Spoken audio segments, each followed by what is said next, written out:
Hello, my name is Jeremy, and I'm here to talk to you about the Teenage Engineering Pocket Operator PO-20 Arcade. This is one of a series of devices that Teenage Engineering made in the Pocket Operator line. It is a little synthesizer sequencer thing. Hard to know that by looking at it. It's pretty weird, but pretty cool at the same time. So in case you have never seen one of these things, I will be here to talk to you about it. Okay, so what is going on here? Well, there's a bunch of buttons, and we're going to walk through them. This button right here is your sound select button. It allows you to pick a sound from one of these 16 pads. So there's one sound, there's another sound, another sound. There's a bunch of sounds. This is your pattern select button. By pressing this, you're able to select one of these patterns that you have recorded. You're also able to chain patterns. You can do that by pressing the pattern you want to start with and then pressing another pattern, and it will now cycle between those. You can also press any pattern more than once, and it will play that pattern more than once. So you're able to actually create some pretty complex sequences moving around the pattern grid. Obviously, you have 16 patterns to choose from. So you could make a whole song if you wanted to program each pattern to do that. This is your BPM button. It also functions as a volume button. Pressing this and moving this B knob here will allow you to change the tempo. I'm going to set it to like around, I don't know, 100 or so. This is your shuffle. In this mode, it's your shuffle knob. Turning this up will increase swing or shuffle. This is also how you set the volume. If you hold this button down here and then pick one of these pads, lowest volume is up here on the left, highest volume is down here on the right. These knobs act as parameter change knobs for each of these sounds. Each has its parameters that can be set.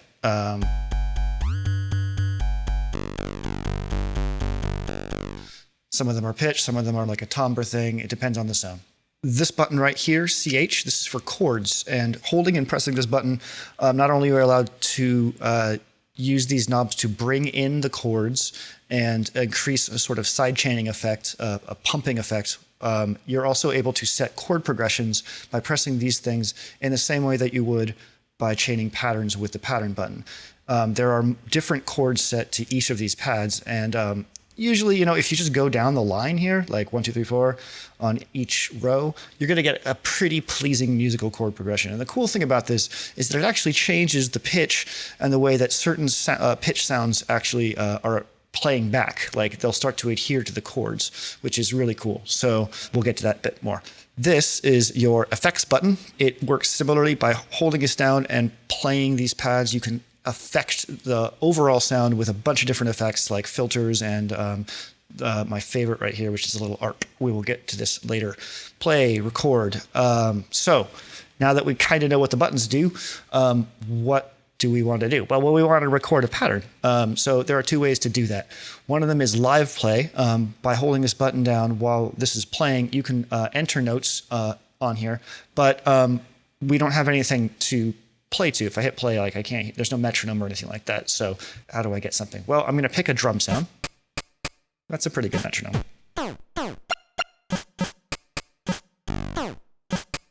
Actually, this little guy here. So I'm going to use the sound select button to select that sound. And now if I press the record button, this little icon right here pops up. It lets you know that you are now in record ready mode, or step record mode, excuse me.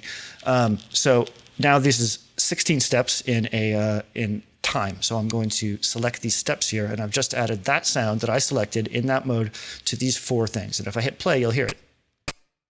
All right, cool. So now we have a basic metronome. What other sounds do I want to add? I can add a little drum line, I guess.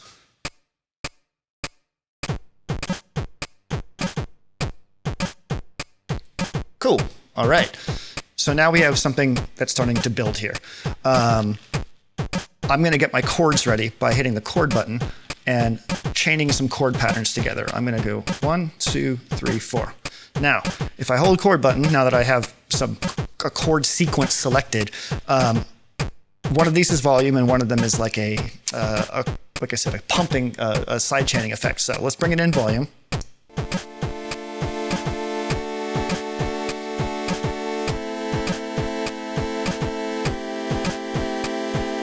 So there's no side chain. Now we're going to bring in the side chain.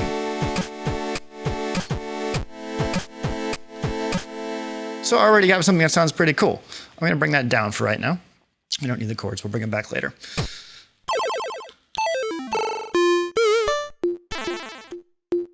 So you can hear that we have some pitch things to pick from down here. And you can enter these on each step and then change. You can actually write melodies by step sequencing this pitch change.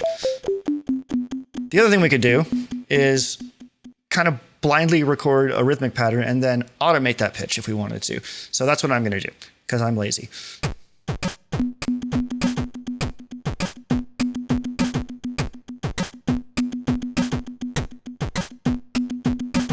Ah, see, I made a mistake. I need to select that sound. I can play any of these sounds in live record mode, but in order to actually affect its parameters, I need to use sound select to select that. Now I'm affecting the sound that I just recorded, and I'll be able to automate its pitch and timbre using these two knobs and this. So I'm going to hit play, I'm going to hold this down, and I'm going to mess with these knobs.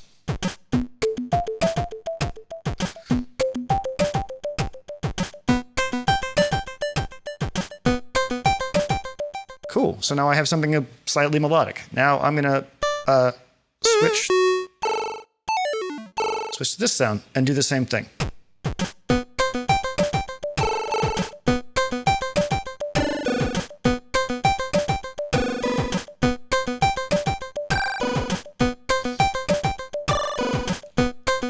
Cool, so I'm already building up a little pattern. Pretty neat.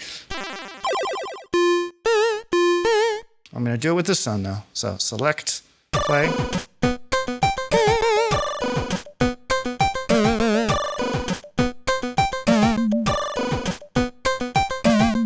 So why not? Let's bring in the chords again.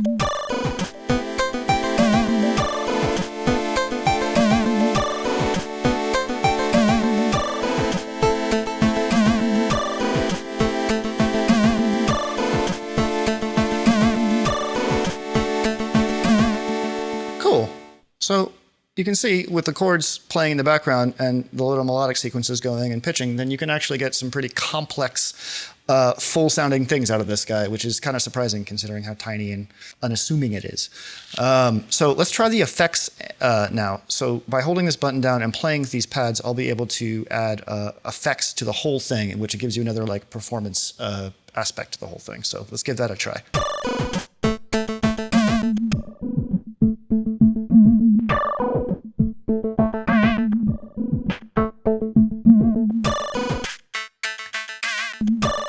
Now, something to keep in mind is, unlike some of the other POs, some of these effects actually will stay until you press the button again. They are persistent as opposed to momentary. So these filter effects will stay playing unless you press the button again. So you can tell now we have a low-pass filter going. I'll turn it off.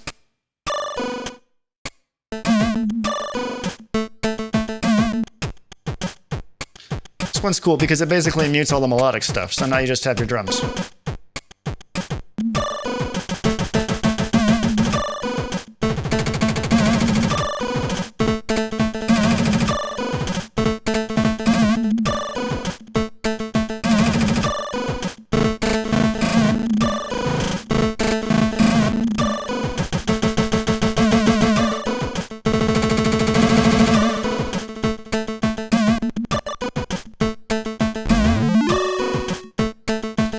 So this guy, which is my favorite, this is a little arpeggiated line that will come in, and it changes with the chords. So let's turn the chords up and listen to this as we change through the chord progression that we've set.